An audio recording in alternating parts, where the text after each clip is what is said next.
Gente, quem tá com um texto aí em mãos ou PDF, só pra gente se localizar, todo mundo começa na página 591?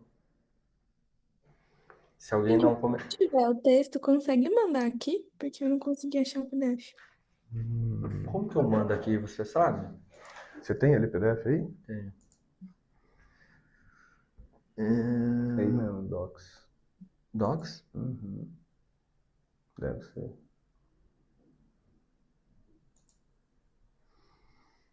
Não, Isso tá no chat? não. Tá aqui fora. Se alguém souber aí, a gente tá... É, o texto dos escritos. Escritos é a direção do tratamento e os princípios de seu poder. Acho que eu consigo mandar daqui. Boa, Matheus. Boa. É. A Gabi e mais alguém tá precisando de texto? Como é que vocês estão? Eu posso caçar um link também, qualquer coisa. A Solange tá com texto, a Nádia, a Juliana. E a página 591, a de vocês também. Tá. Porque qualquer coisa a gente seguia pelos colchetes, né? Que é a numeração da versão francesa. Que daí ajuda. Mas se tá todo mundo, a gente pode usar a edição brasileira mesmo, portuguesa. Então tá. Vou esperar. A gente espera um pouco o Matheus. Eu vou falando um pouco do texto, então, tá?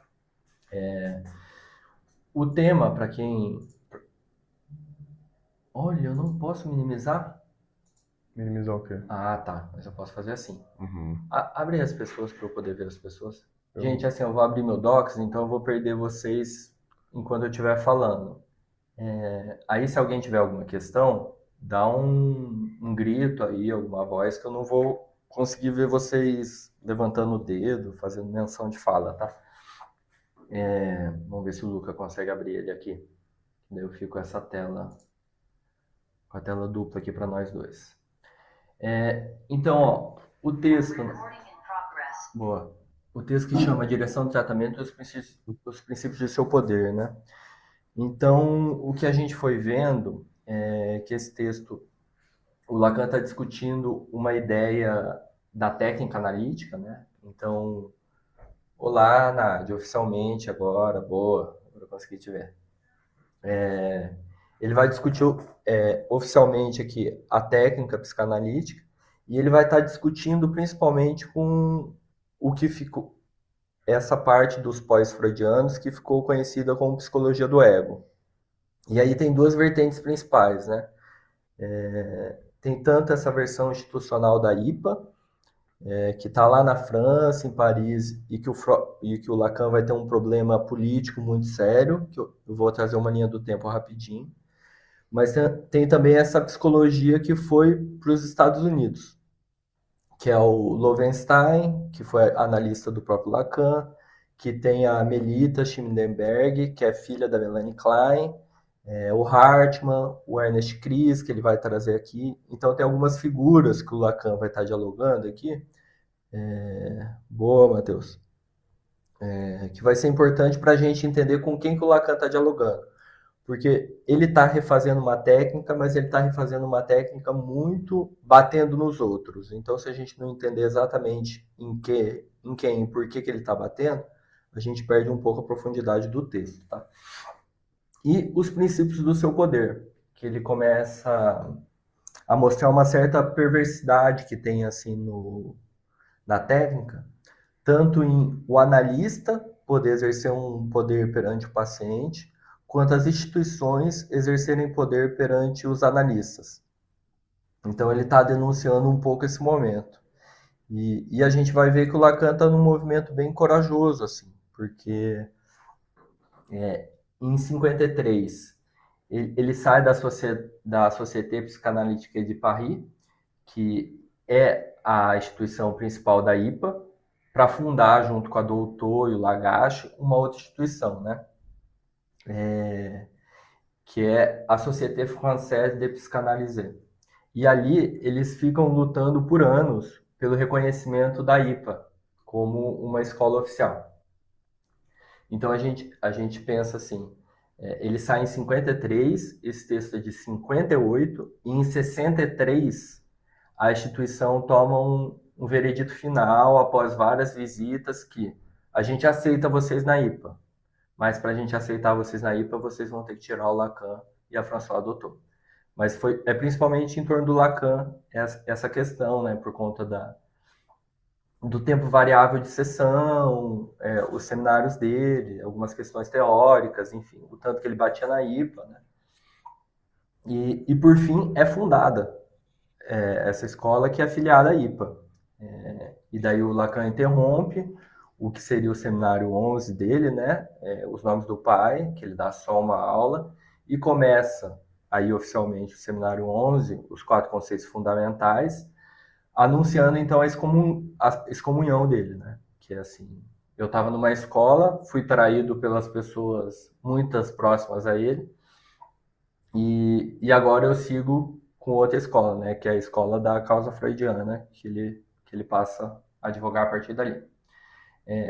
E daí várias vezes vai ter uma notinha de rodapé que ele vai estar falando com a LPD, que é La Psychanalyse d'aujourd'hui, né? Que é a psicanálise de hoje, assim, que era uma revista de divulgação científica das ideias dessa escola francesa que era representante da IPA.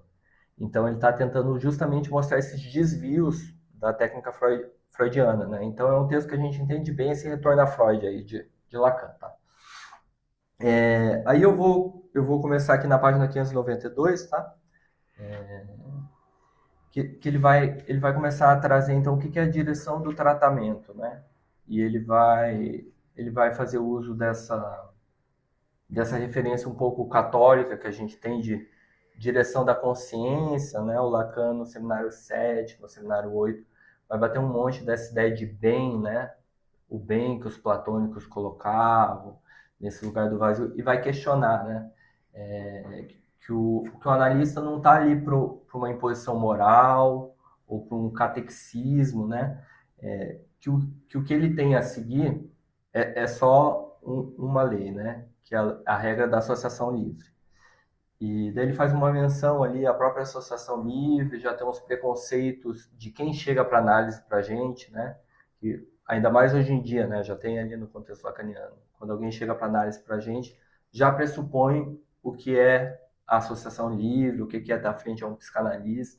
Então ali ele já começa a questionar essa univocidade da linguagem, né? Como a linguagem não é transparente ao próprio sujeito que fala. Aí na página 593, no ponto 3, ele vai falar do pagamento do analista. Então, como o analista paga, né? O analisante, de sua parte, ele paga associando livremente. Então, supostamente, ele tem que abrir mão das inibições dele, de calcular a fala para poder associar livremente. E o analista? O analista paga, em primeiro lugar, com a palavra, e ele vai retomar isso, né? Então, a partir do momento que a gente está no lugar do analista, tudo que a gente fala é alçado à condição de interpretação. Então, a gente paga com as nossas palavras, a gente não pode falar livremente, né? A gente está justamente nessa posição que faz os nossos dizeres serem ouvidos como interpretações. E ele paga com a sua pessoa também. E aí o Lacan vai começar lá para frente a traçar uma crítica, assim, né? Sobre a pessoa, quem é o analista e o que importa a pessoa do analista, né? No sentido de que o analista, ele não está ali pelo que ele está ali justamente para ser suporte de todas as demandas que vão aparecer através da transferência, né? Então, todos os efeitos transferenciais são na pessoa do analista, e aí que ele vai pagar a cota dele com a pessoa, né? E daí ele deixa em aberto essa questão do ser, né? Que tem essa coisa, porque a gente vai ver ao longo do texto, né? Uma suposição de que o analista é uma pessoa diferente, né? Aí ele vai deixar aberta essa questão do ser do analista, o que a gente poderia pensar nesse lugar, tá? E aí ele tenta devolver a ação justamente para esse lugar da palavra, né?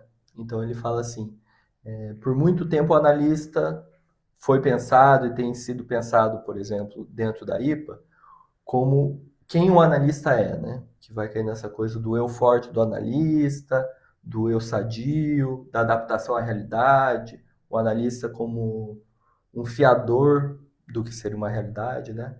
E ele fala que se a gente for levar a doutrina da IPA, aí eu abro aspas para o Lacan, o analista cura menos pelo que ele diz e faz do que de fato por aquilo que ele é. E o movimento dele vai ser justamente devolver para a linguagem, né? Essa força do laço analítico, né? Aí me parece que tem um primeiro momento do texto, que é quando ele vai criticar a IPA e esses desvios da teoria freudiana, de pensar a situação analítica como uma situação A2. E aí eu estou na página 594, tá, pessoal? Nos colchetes 588, né? Eu não sei se o PDF tá igual, né? Isso.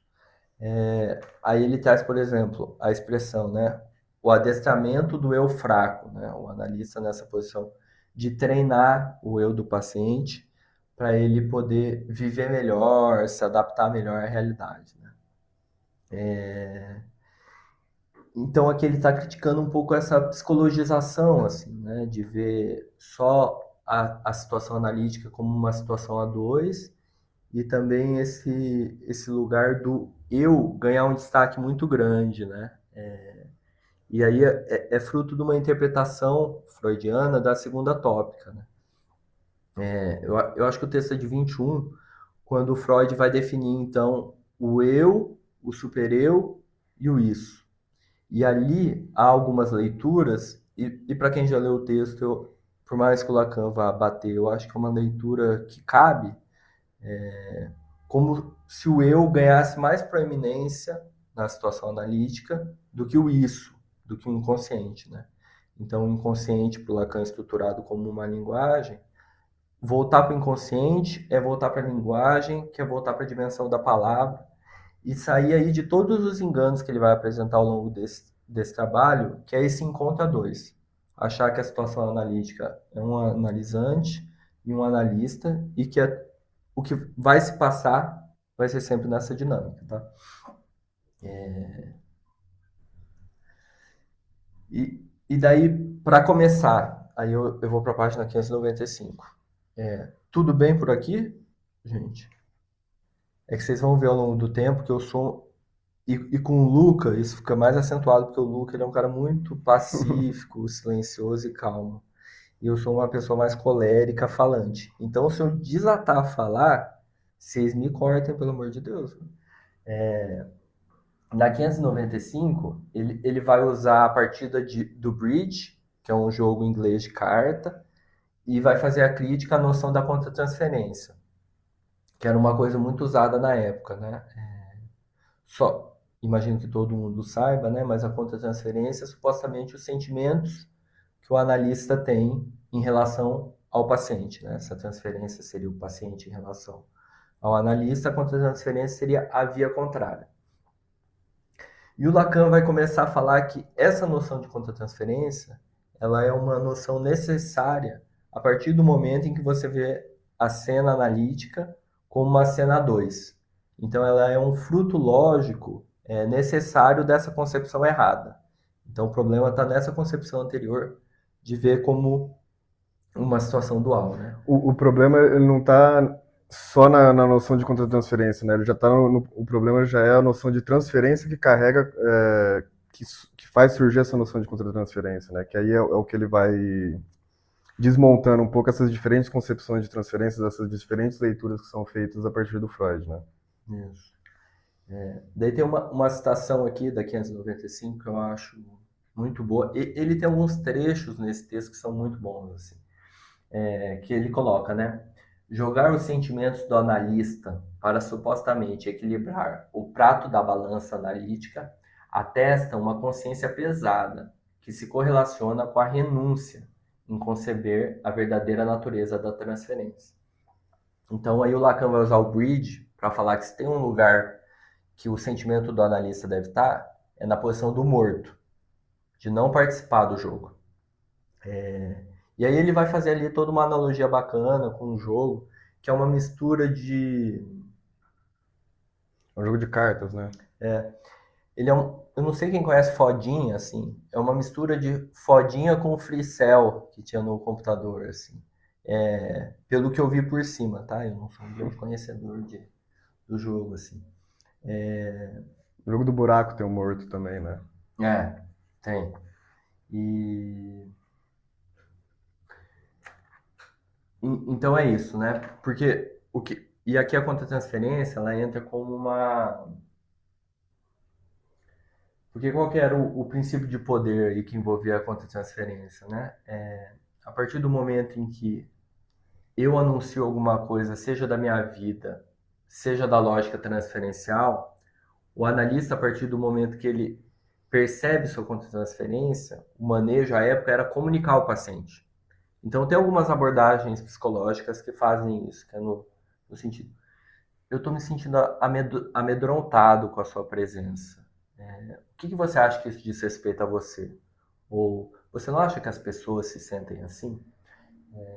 Então, o Lacan vai colocando isso como um ponto em que o eu do analista começa, então, a entrar em confronto com o eu do analisante.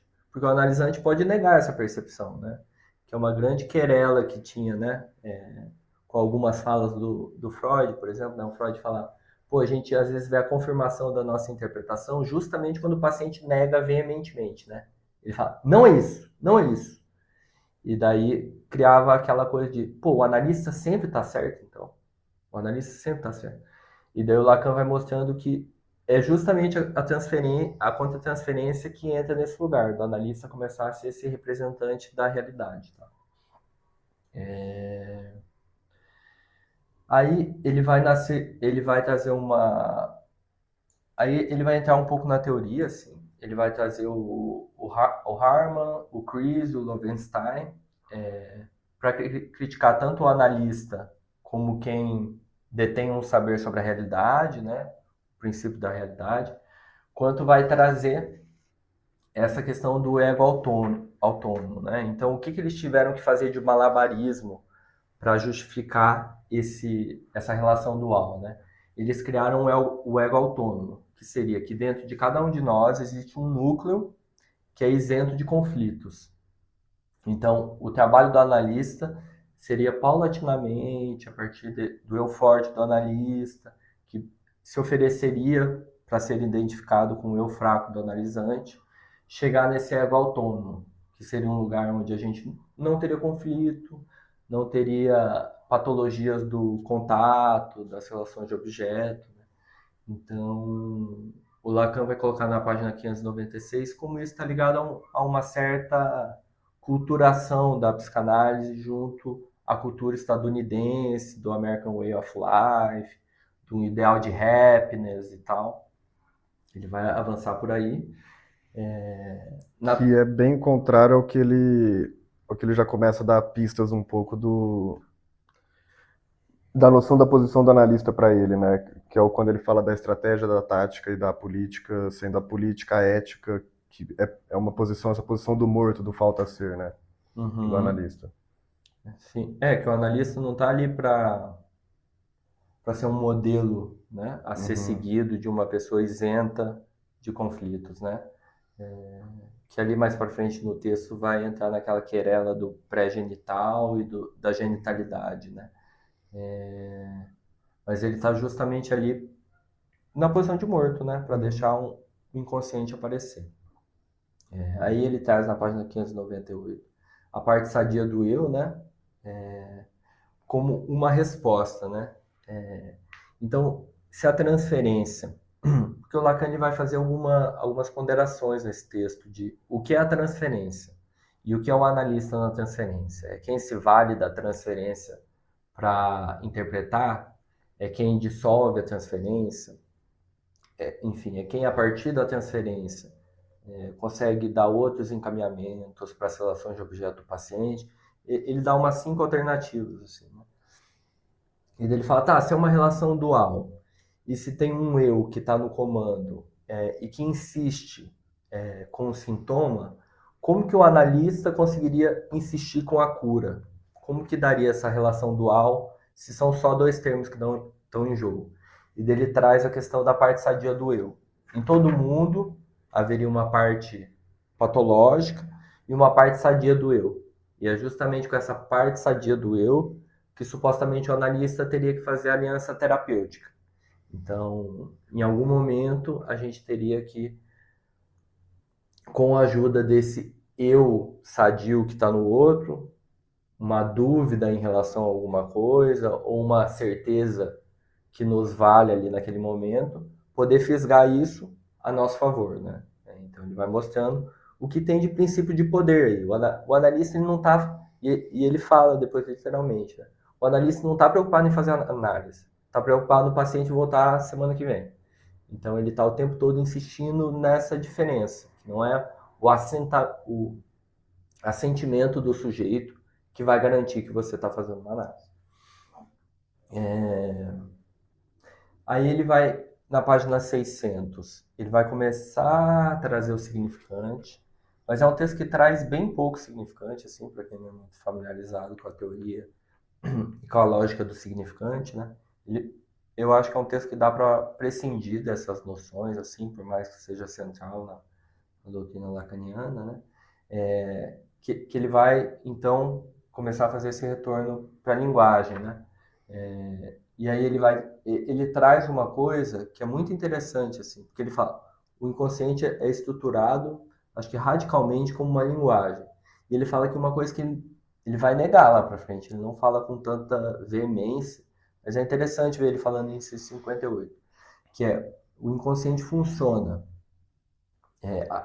a entrada da linguagem no inconsciente funciona nela segundo leis, que são as descobertas pelos estudos das línguas positivas, das línguas que são ou foram efetivamente faladas. Aqui é interessante que é um Lacan quase linguístico. O Lacan lá mais para frente, ele tem, acho que é no seminário 19, o Jacobson, que é um linguista, está assistindo a aula dele. E ele vai falar, tem a linguística e tem a linguisteria.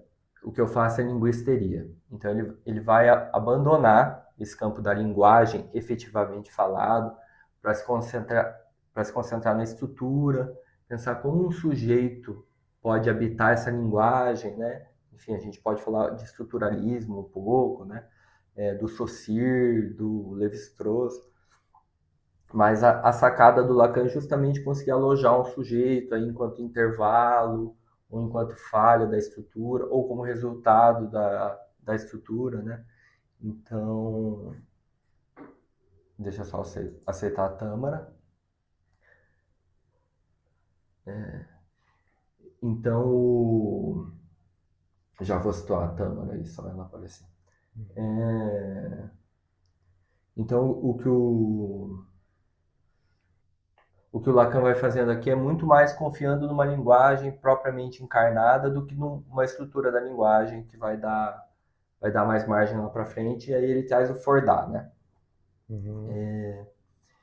E aqui ele traz a validação, e ele traz o exemplo da denegação, né, do Verneinam, que é muito interessante. Eu não sei quem conhece esse tema e esse texto freudiano, que tem até um comentário do Jean Hippolyte, depois o Lacan tem 2 respostas para ele nos escritos, que é uma sacada muito legal do Freud. Ainda nessa pegada do Freud de delimitar o que é do eu e o que é do inconsciente, o Freud vai falar como às vezes aparece esses produtos no inconsciente, né? Então ele vai falar, às vezes um paciente vai trazer um sonho, ele vai falar, pô, mas eu estava lá naquele sonho e tinha uma figura assim muito borrada que estava batendo no meu irmão ou que estava fazendo alguma coisa e eu não consegui reconhecer quem era. E daí o Freud fala, tá, mas se fosse para dizer, chutar assim, um bolão para entrar no céu, quem você acha que seria? Ah, eu não sei dizer, não sei mesmo. Daí o Freud fala, então me diz quem com certeza não era. E daí o paciente fala, a minha mãe. Com certeza não era minha mãe. E daí o Freud vai falar como essa negação é, na verdade, uma afirmação do conteúdo inconsciente. Então, a partir do momento em que a gente considera a linguagem como uma relação dual, transparente, onde a gente se comunica com outro sujeito autônomo, em direção a um ego autônomo, livre de conflito, a gente esquece desse detalhezinho freudiano, assim, que já coloca em xeque toda essa concepção, assim. Então, achei legal a gente... Que é uma das formas da negação, né? Que é importante a gente ter... vai ter o recalque, vai ter a forclusão, tem a denegação, o desmentido. É importante a gente ir se familiarizando, né? E daí ele vai apontar uma frase que é bem famosa dele, né? Que não há outra resistência senão do analista, né? Porque aí tem outra posição de poder, né? Que a gente vê muito na medicina, né?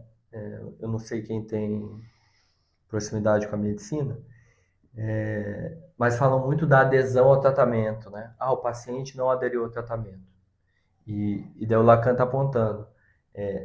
Se você pensar que é uma relação dual e tem uma parte saudável, uma parte doente do paciente, realmente, né, a parte saudável não conseguiu se vincular àquilo, né? Mas o que está em jogo é justamente o analista conseguir passar a posição de objeto A, tentar fazer semblante desse objeto que causa desejo, né? O analista não está ali porque ele é um cara bem resolvido, um cara legal, que não tem mais conflitos, que chegou nesse eu ideal. É justamente quando ele se retira desse lugar que ele pode ser suporte da série de projeções e demandas que os pacientes vão colando na gente, né?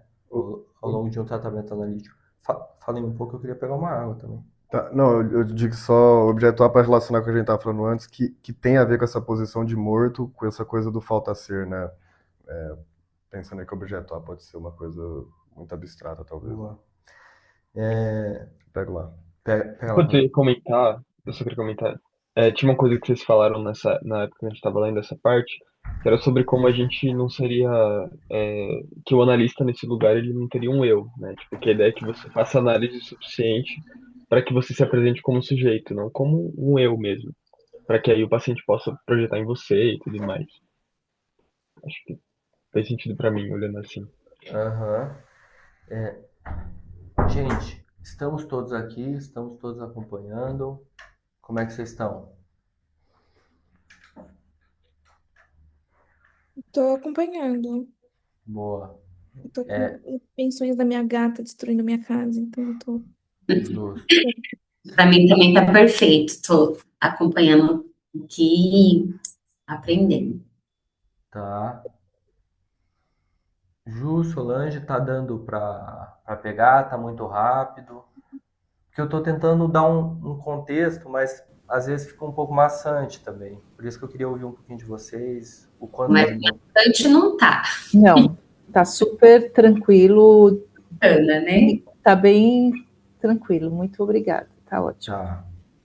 Vocês vão me situando, viu, gente?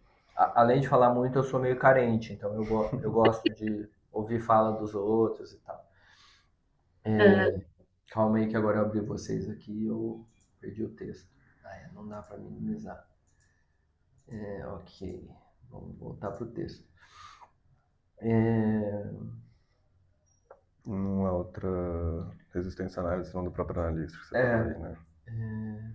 Deu para entender essa questão da resistência ser sempre por parte do analista e se colocar numa posição de objeto A, objeto causa, e não fazer resistência, né? Porque, às vezes, eu gosto muito de mudando um pouco, né? Tem um livro budista que chama O Guru Bebe Cachaça, que é perguntando justamente as condições que a gente tem para se vincular numa relação tão íntima quanto essa relação de confissão perante o analista, né? Enfim, eu acho que a gente não precisa de muito preciosismo do analista ficar se escondendo em quem ele é, né? Eu acho que não é muito aí o que o Lacan está falando, por mais que, enfim, na época do Lacan tivesse essa coisa do analista ter 15 ternos cinza e ele variando o terno cinza que ele ia para análise para ele não se colocar como pessoa. Eu acho que o ponto essencial que o Lacan está falando é justamente o analista fazer esse luto, né? Que o analista, o Lacan fala assim, não existe analista que não tem mais inconsciente, né? A gente fala na graduação a gente ouve muito, né, de não ter ponto cego, não ter na escuta coisas que a gente não consegue ouvir, né? o Lacan fala que o que o analista tem que perceber é que o paciente dele está tão submetido quanto ele próprio ao discurso do outro, né? A esse outro que atravessa a gente enquanto linguagem e que marca o nosso corpo. Então, se a gente for pensar lá nas histéricas do Freud, né, do Charcot, desse corpo sexualizado, marcado por afonia, por desmaio, por membro que perde função, membro que formiga, membro dormente. O que o Freud foi encontrando e que o Lacan tenta retomar é que é justamente um corpo marcado pelo significante. E ali não tem mais a condição natural, não é mais o natural que está em jogo, é justamente esse corpo que é atravessado por essa linguagem e que aí vai constituir todas essas tramas do imaginário que a gente vai falando, né? Gente, se eu falar alguma... Assim, ó, a gente tem um compromisso aqui, eu e o Luca, de não ficar em lacanês, pelo amor de Deus. Se eu falar alguma coisa que vocês não estão entendendo, me falem, tipo, o que é isso, pelo amor de Deus? Que a ideia é todo mundo, a gente avançando junto, tá? E daí ele traz as paixões do analista, ali, que é muito interessante também, como efeitos, né? O receio da ignorância, a vontade de não decepcionar e ficar por cima, como frutos da relação dual, né? E que é uma posição muito curiosa, assim, né? Quando às vezes eu vou contar para minha mãe algumas coisas que acontecem em análise, e ela fala: "E você ficou quieto? Que o paciente falou isso de você?" Não, mas você tem que... Eu falo: "Mãe, não é dessa ordem, né?" É muito estranho para quem não está instituído no discurso que a gente está, né? A gente tem que estar ali para ser suporte do que a pessoa tiver que passar, assim, né? E acho que sim, em alguns momentos evitar o rompimento, porque o rompimento a gente nunca sabe como que é essa promessa de um retorno à análise, né? Mas nunca por uma via educativa e elucidativa de falar: "Não, eu não sou isso, imagina que eu sou machista, imagina que eu sou lulista, imagina que", né? A gente tem que negar esses lugares em ato, né? Para poder aparecer o que é de fato da pessoa, né? E daí o Lacan vai trazer esse princípio de poder da transferência como a segurança do analista, né? Então ele fala: por que a intervenção não é um ponto que é tão explorado, né? A interpretação do analista. É justamente porque a interpretação ela só vai aparecer nesse terceiro tempo, que é o tempo em que o analista vai começar a discursar sobre o que é e sobre o que não é do paciente, depois da transferência ser consolidada. Então ele até usa o rapport, né? Que é uma noção bem americana, assim. Então, só depois que o rapport está estabelecido. Enfim, o que tem o seu lugar de verdade, né? A gente não sai interpretando na primeira e na segunda sessão, né? O Freud fala na análise selvagem, inclusive, né? Quanto menos vínculo você tiver e quanto mais certeiro você for, mais certo você pode ter que vai ser a resistência da pessoa e mais puta ela vai sair com você, né? E aí o Lacan traz uma... Na página 602 agora. Ele vai fazer uma palavrinha sobre a Dora. Porque agora ele vai entrar um pouquinho nos casos... Ele vai entrar um pouquinho na neurose obsessiva, um pouquinho em Dora, e ele vai dar um modelo esquemático do que seria, de acordo com Freud, a sequência de uma análise. Então, uma direção do tratamento, que isso sim cabe ao analista. A gente não cabe a direção da consciência, mas de fato a gente cabe a direção do tratamento. Mas antes ele vai trazer uma coisa muito bacana sobre o caso Dora. Todo mundo já ouviu falar ou sabe por cima do caso Dora? Nádia? Tá. Gabi também, né? Tá. Que ali no texto de intervenção sobre a transferência, que a gente leu anteriormente, foi bacana aqui. Ah, boa. Obrigado. Que apareceu isso com o Matheus, né? Nesse momento que a gente estava lendo. Que o Lacan traz uma inversão dialética do... Olá, Kelly. Boa. Que ele traz essa questão do prosseguimento da análise da Dora. Enfim, ele vai pontuando os momentos, né? Começa com o momento inicial ali da da Dora testando para ver se a relação que o Freud tinha com o pai dela ia colocar o Freud no mesmo lugar de ser um homem hipócrita com aquela troca de mulheres e aquela circulação sexual que acontecia. O Freud fica quieto. E depois que ela fala muito, o Freud fala, tá, mas qual que é a sua participação nisso? Né? E daí o Lacan vai trazer o Lacan bem hegeliano, assim, para quem está ouvindo assim um pouco pela primeira vez, o Lacan ele fez o curso do Kojève, né, sobre o Hegel. Então ele tem um início bem hegeliano, que o Hegel tem toda essa filosofia do negativo, né? O pessoal da USP aqui que trabalha com ontologia do negativo, né? O Safatli, usa muito o Hegel, né? E o que está aí nessa filosofia do negativo, né? Essa negatividade. É que em toda tese ela já contém uma negatividade da antítese.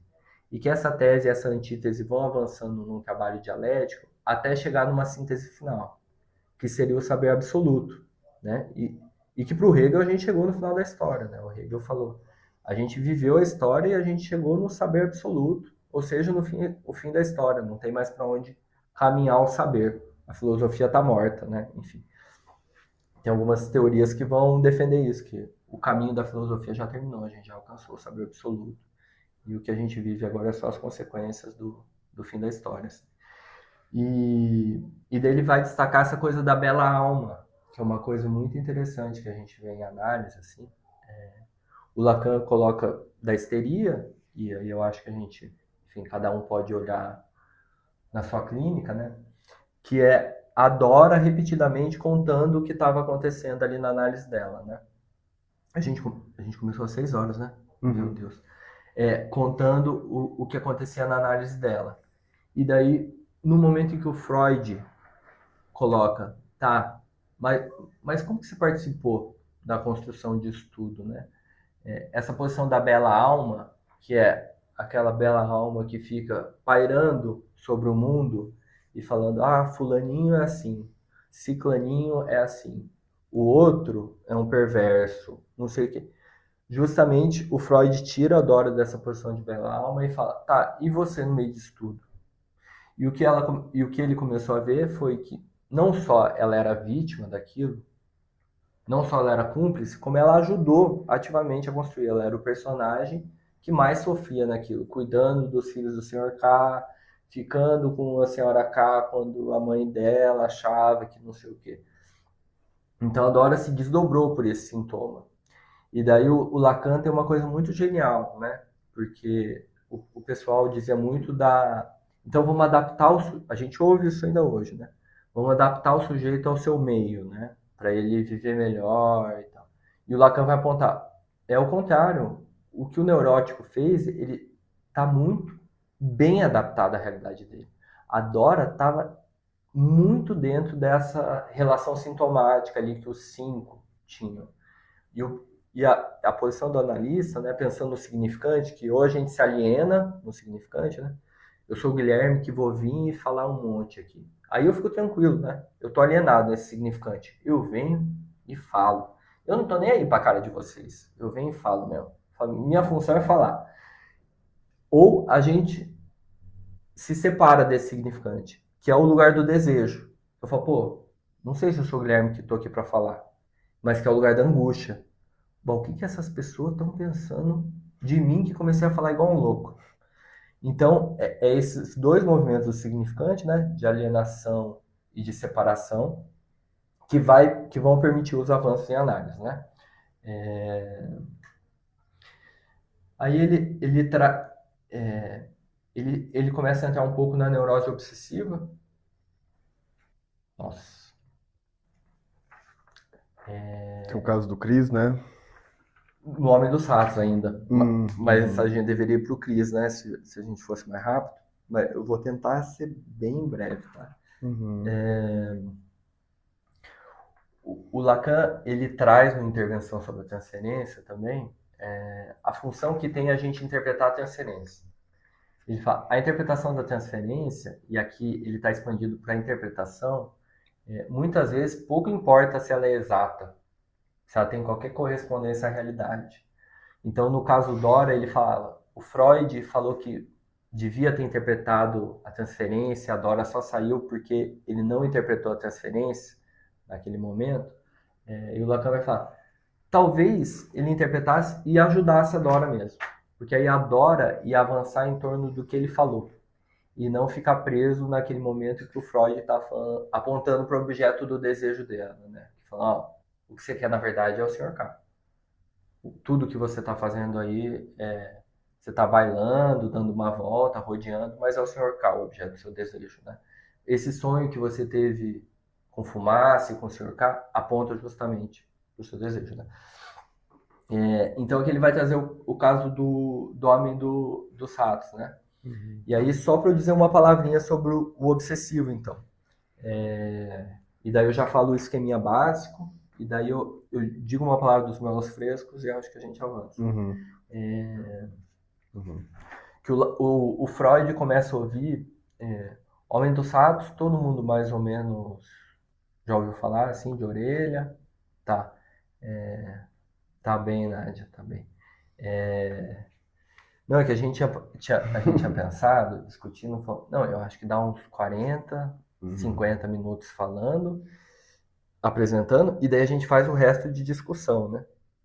Mas eu vi que agora já tá dando 40 minutos, né? 50 minutos, e eu ainda tenho duas partes aqui para falar. Então, o Freud começa a ver que o que estava em jogo na relação do Homem dos Ratos com a amada dele à época tinha uma marca de impossibilidade. Então, Freud foi recolhendo essa impossibilidade que retornava o tempo todo. E aí o Freud, como tinha aquelas punições ao pai e tal, toda aquela cena do rato e a tortura e tal, o Freud, ele interpreta, ele fala, eu acho que toda essa impossibilidade é fruto de uma interdição, uma proibição que seu pai fez de seguir nesse cortejo amoroso. O que se mostrou super errado, super errado. Freud errou redondamente.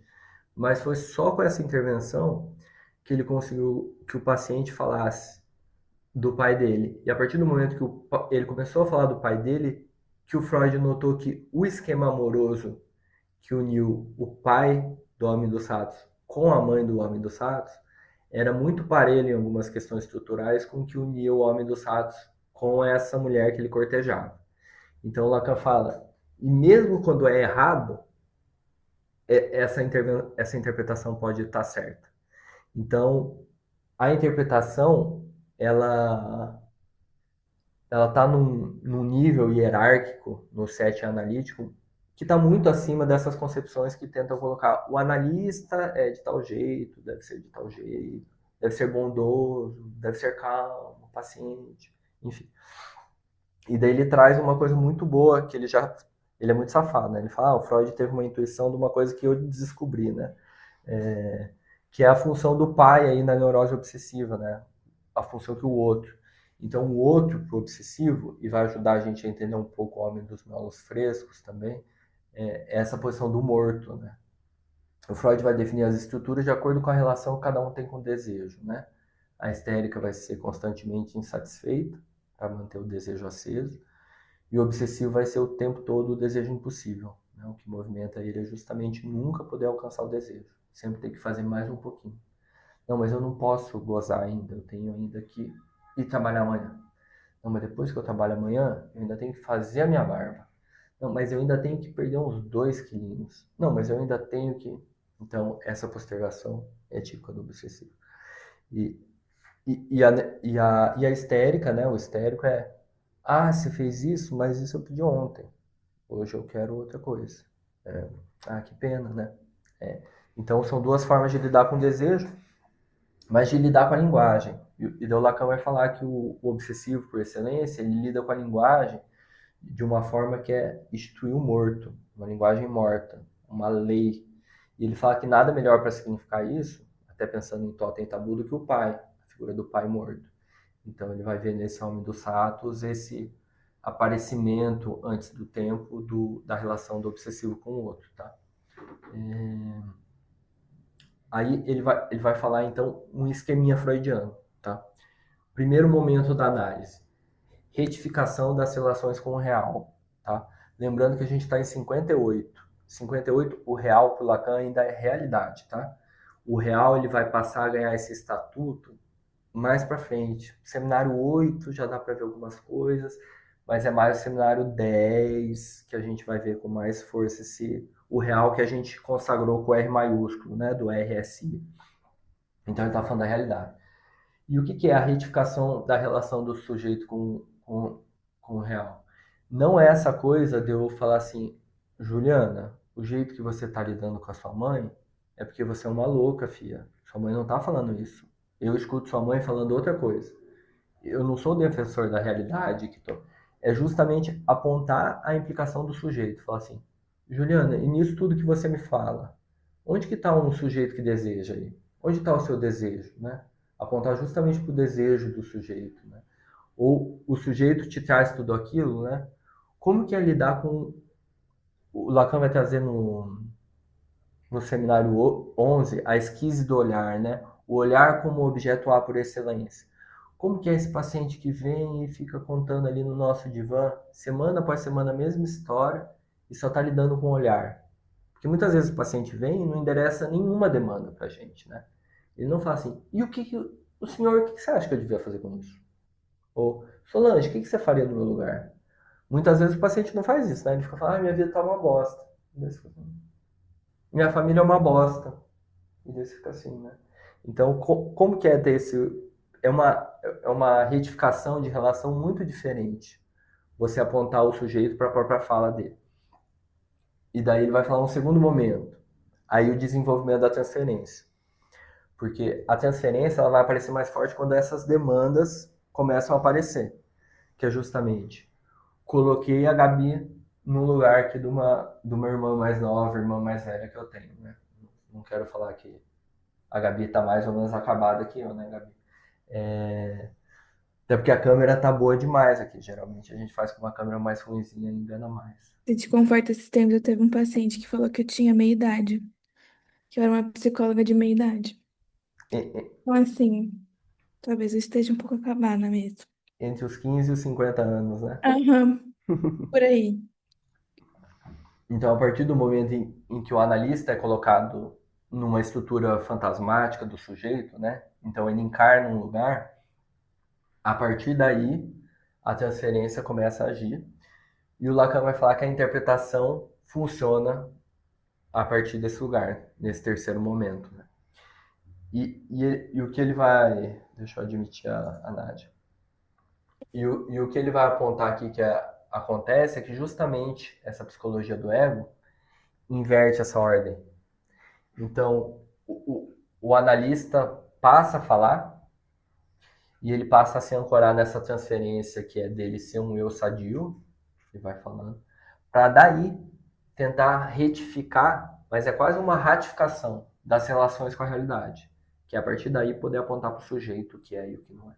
Então a gente tem, é muito interessante assim, que às vezes a gente fala que o Lacan é muito obscuro, e concordo com vocês, ele é um pouco, mas aqui ele deu 3 momentos da direção da análise dado por Freud. Assim, você pode cobrar o Lacan lá na frente. Você pode citar aí no trabalho que você está fazendo lá. Na direção ao tratamento, o Lacan fornece 3 momentos sobre a direção ao tratamento. E é justamente aí que ele vai colocar a clínica diferencial lacaniana em contraposição às outras clínicas.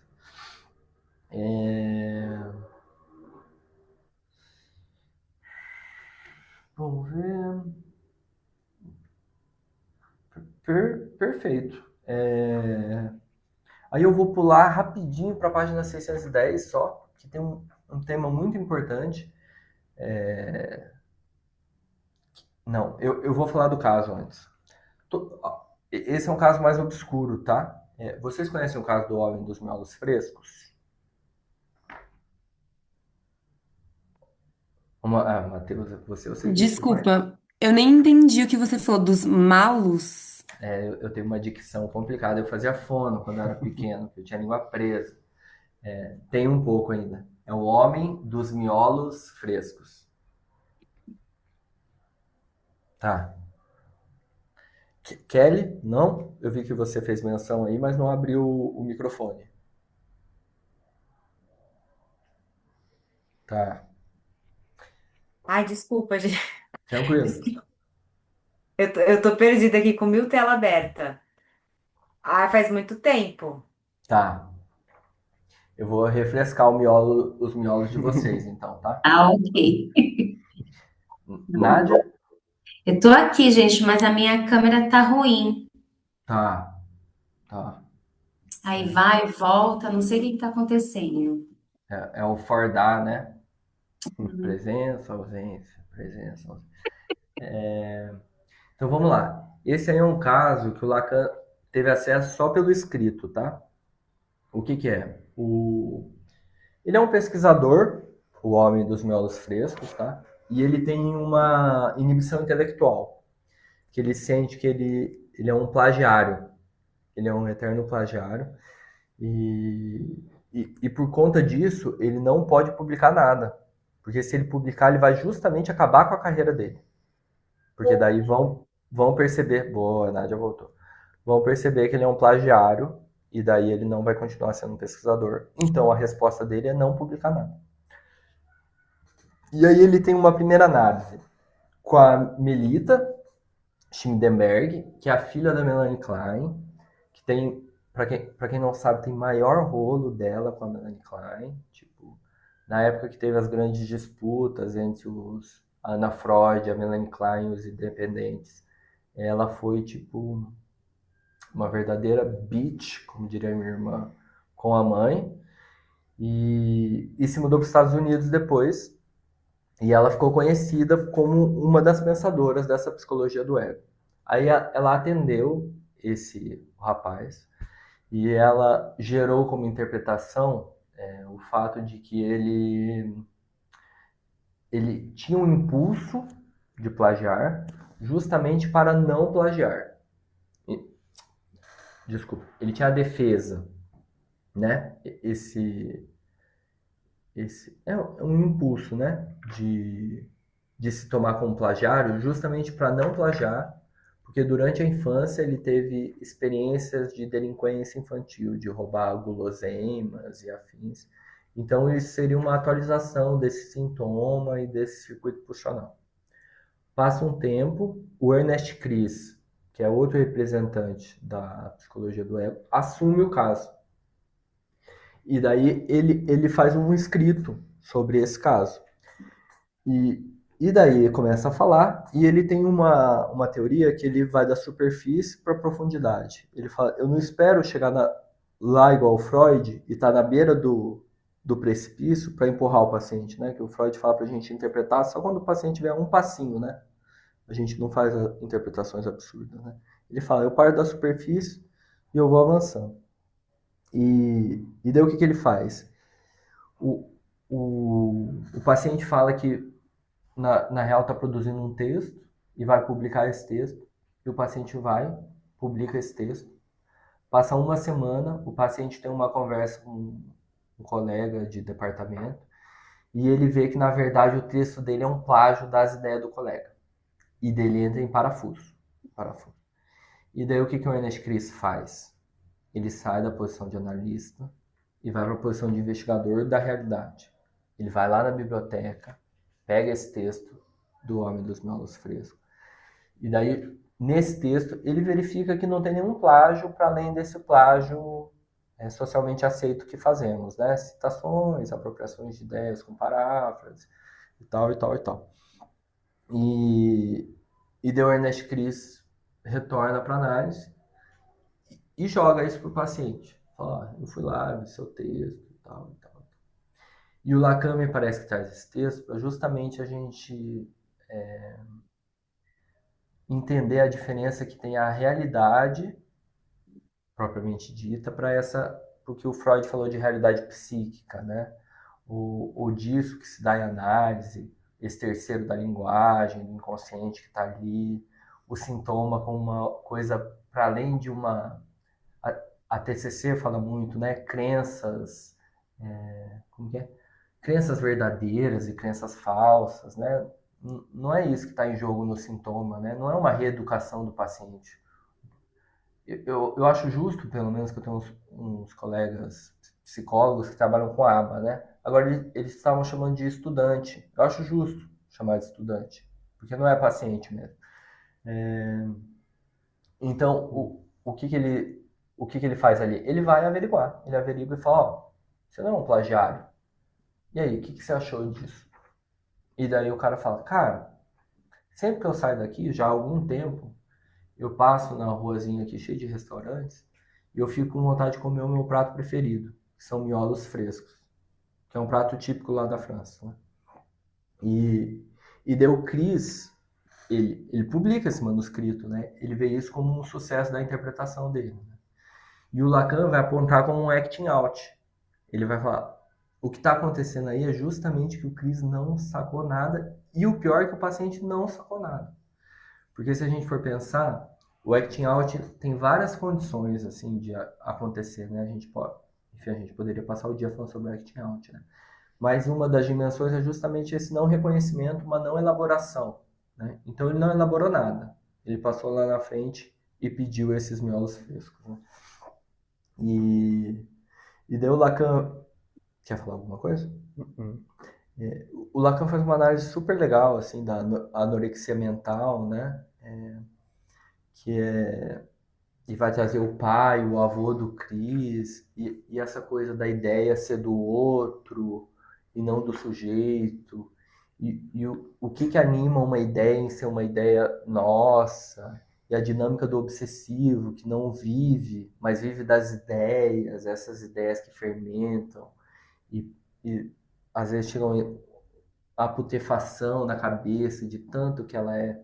Enfim, o Lacan faz uma análise interessante, eu acho que vale olhar. Está na página 606, 607, para quem quiser. Mas aí ele fala uma coisa super legal. Fala uma coisa super legal, não. Um ponto super estrutural do texto também importante, que é uma parte dos caminhos pós-freudianos que se deram foi entender a transferência e a análise como análise da resistência. Então, vamos lá. Se o paciente sofre do sintoma, que é marcado pela palavra, e se esse sintoma diz sobre um saber, porque diz de fato sobre um saber, tem uma marcação ali. E esse saber está disponível, e a gente, na época do Freud, né, do Charcot, a gente hipnotizava a histérica e falava, Fia, que trauma você teve? E ela fala, blá, blá, blá, blá. O que que acontece no momento que a gente fala blá, blá, blá, blá? De duas uma. Ou ela entra em crise e esquece de novo, ou ela vai ouvir e falar, nossa, e vai melhorar por 2 dias. Depois vai aparecer o sintoma de outro jeito, deformado, e aí foi isso que fez o Freud abandonar. Então, o que que era a análise da resistência? Cara, o que está em jogo que o paciente não aceita que ele não é um plagiário? Vamos analisar essas resistências? E o que o Lacan está propondo é, você pode fazer análise da resistência o quanto você quiser. Você só tem que entender que isso vai deixar intocado o circuito pulsional, que é onde o Lacan falava que está a inscrição do inconsciente por excelência, né? E se a gente for ver o Freud, só da outra cena freudiana, né, essa cena primordial, ser um significante que volta o tempo todo na doutrina freudiana, os 3 ensaios da sexualidade, é justamente nesse lugar. O que eu tava falando? Que vai. Alguém me recupera que eu vou falar. Me veio uma coisa dos 3 ensaios aqui. Dos 3 Do ensaios. circuito funcional, né? Isso. Perfeito, Matheus. Isso que a gente nunca tem que fazer em análise, hein, Matheus? O paciente fala, ai, onde foi que eu parei? Ele fala, por que você acha que daqui você não conseguiu continuar? Porque alguma coisa atravessou a cabeça, né? E alguma coisa que eu não quis falar porque não cabia aqui, né? Mas é isso, o Lacan fala, o sintoma, o sujeito, ele tá no circuito pulsional. E eu quero lidar com o inconsciente, eu não quero lidar só com essa resistência. E daí ele faz uma tese muito bacana, que eu acho que ele vai desenvolver no 4 a 8, que a gente leu um pouco, né? Que é até legal a gente terminar nesse ponto, que já dá ensejo pra gente continuar, se der tempo, né? Talvez a gente retome na próxima. Que a montagem da pulsão, para ser bem simples aqui, a gente vai ver lá pra frente, né? Fase oral, fase anal, fase fálica, fase genital. Então a montagem da pulsão, ela não é concêntrica com a montagem das defesas. O que ele quer dizer? A partir do momento em que eu analiso uma defesa, uma resistência, e aí o Lacan vai eleger tipo a Ana Freud como ápice, se eu faço essa análise da resistência, eu desbloqueio alguma coisa pulsional que vai poder andar mais livremente.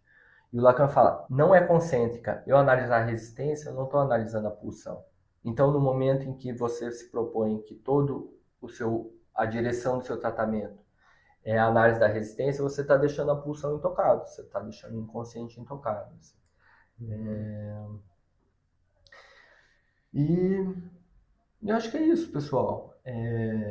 Eu acho que aí a gente avança praticamente até a página 610, que ele vai falar aí da não concentricidade entre defesa e pulsão.